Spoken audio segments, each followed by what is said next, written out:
விநாயகரும் முருகரும் ஒன்னா உட்காந்து வேதங்களை படிச்சுக்கிட்டு இருந்தாங்க.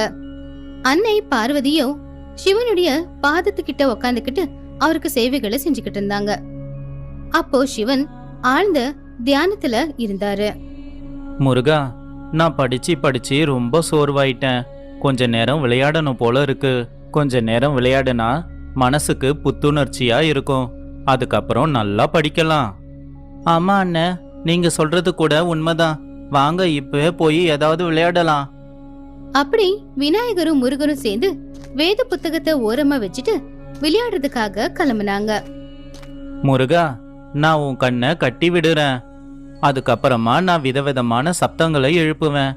சப்தங்கள் வர்ற பக்கமா நீ தேடிக்கிட்டு வந்து என்ன பிடிக்கணும். ஓஹோ, இந்த விளையாட்டு எனக்கு தெரியும்னு. ஆனா கண்ணை கட்டுறதுக்கு நம்ம கிட்ட துணி இல்லையே. வாங்க நம்ம அம்மா கிட்ட